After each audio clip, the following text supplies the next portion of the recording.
হুম।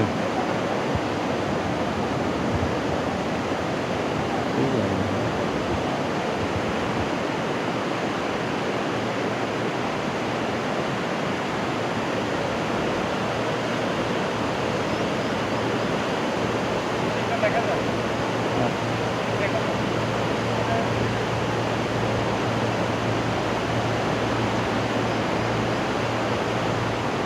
পানপুরিগুলি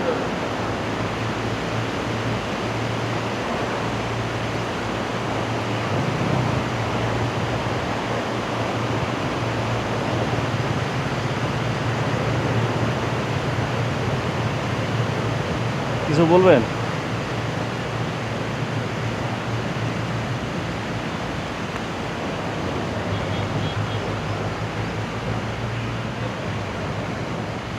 সুপ্রিয় দর্শক, আসসালামু আলাইকুম। সুরক্ষিত আপনাদের সকলকে আমন্ত্রণ জানাচ্ছি সুরক্ষিত এলাকায় কৃষ্টি এবং কৃষিকাজের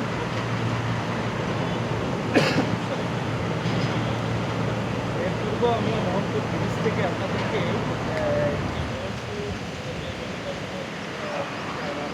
রয়েছে সেটার একটা ভিডিও ক্লিপস দেখিয়েছিলাম।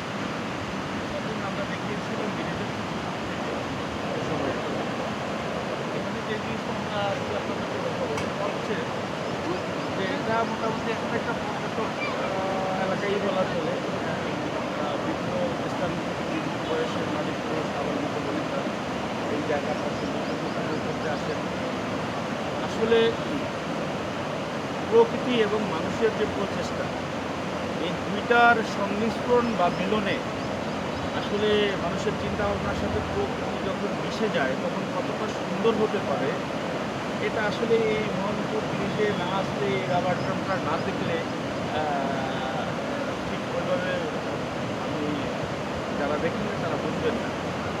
আমরা আজকে এখান থেকে যে জিনিসটা দেখতেছি সেটা হচ্ছে যে এটা একটা প্রাকৃতিক জলাধার। এই প্রাকৃতিক জলাধারটাকে বিশেষ প্রক্রিয়ায় এই জায়গাটায় পানিটাকে একটু আটকানোর চেষ্টা করা হয়েছে, পানির গতিটাকে রোধ করার একটা চেষ্টা করা হয়েছে। এর পিছনে আসলে সায়েন্টিফিক ব্যাখ্যা বা কারণ কি এটা আমার আপাতত জানা নেই।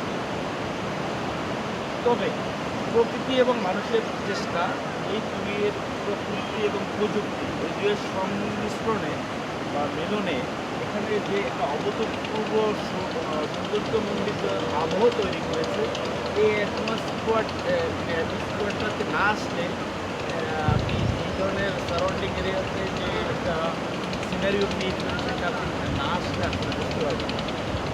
তো এটা দিনাজপুরের বিরামপুর উপজেলার একেবারে বাজারের কাছাকাছি একটা দেশ।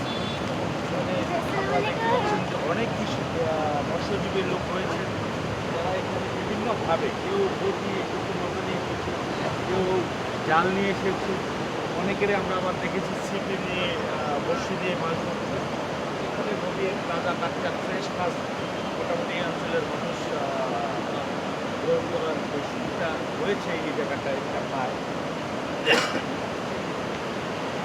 আপনারা যদি এখান থেকে দেখেন কিনা জানি না, এখানে যে একটা পিলার রয়েছে, পিলারটার উপর বেশ কিছু পানকৌড়ি, অর্থাৎ এই যে এই পানকৌড়িগুলি বেসিক্যালি আপনার মৎস্য আহরণ করে বা মৎস্য শিকার করে মৎস্যজীবী একটা পাখি। বাংলাদেশের বিভিন্ন অঞ্চলে এই পানকৌড়ির ব্যাপক পরিচিতি রয়েছে। এরা জলাশয়ে অনেক সময় ধরে ডুব দিয়ে পানির ভিতর থেকে তাদের যে কাঙ্ক্ষিত যে মাছ মাছ ওই মাছ আহরণ করে পরে তারপর বিক্রি করে থাকে। তো এই পানকৌড়ি থেকে আমাদের যে জিনিসটা শিক্ষণীয় রয়েছে সেটা হচ্ছে, দেখেন এটা একটা পাখি, কিন্তু অত্যন্ত ধৈর্য এবং বিচক্ষণতার সাথে এই গতিশীল পানির যে স্রোতধারা, সেই স্রোতধারার ঠিক কাছাকাছি কৌশলী একটা জায়গায় এসে কমফোর্টেবল জায়গায় তারা বসেন এবং একটা সময় রেস্ট নিয়ে তারা দীর্ঘ সময় পানির ভিতরে আপনার এই মাছ শিকার করার চেষ্টা করে থাকে। তো যাই হোক, আজকের দেখায় আমরা যতটুকু নিজেরা দেখেছি সত্যি অভিভূত হয়েছি এই অঞ্চলের প্রাকৃতিক এবং প্রযুক্তির যে মহামিলন, এর সৌন্দর্যতা উপভোগ করলাম। আপনাদের প্রতিও রইল শুভকামনা, আমন্ত্রণ যারা এখনো এখানে আসতে পারেন না, যদি আসার সুযোগ থাকে। আপনার এরকম একটা সিনারিও আপনার খারাপ একটা মনকেও ভালো করে দেওয়ার জন্য আমার কাছে মনে হয় এটাই যথেষ্ট। তো জীবনের কর্মব্যস্ততার মাঝে, মাঝে সময় বের করে যদি সুযোগ হয় এরকম দর্শনীয় স্থানগুলি আপনারা সকলেই করবেন। আশা করি আমরা এখানে দেখতেছি ইয়াং কিছু লোকের বেশি তারা এই যানবাহন থেকে নিজেদের মতো করে উপভোগ করছেন। ওই পাশেও কিছু লোক রয়েছে আপনাদের আস্তে আস্তে এই দুধারে এই নদীটির দুধারে বেশি প্রশস্ত না হলে নদীটির দুধারে তার এসে তাদের বিভিন্ন সময়ে তাদের সময়টাকে স্পেন্ড করেন এবং এই প্রযুক্তি এবং প্রাকৃতিক সৌন্দর্যের যে ভূমিকা এটাকে উপভোগ করেন। তো আপনাদের সকলকে এই সুন্দর জায়গার সুন্দর উপভোগের নিমন্ত্রণ জানিয়ে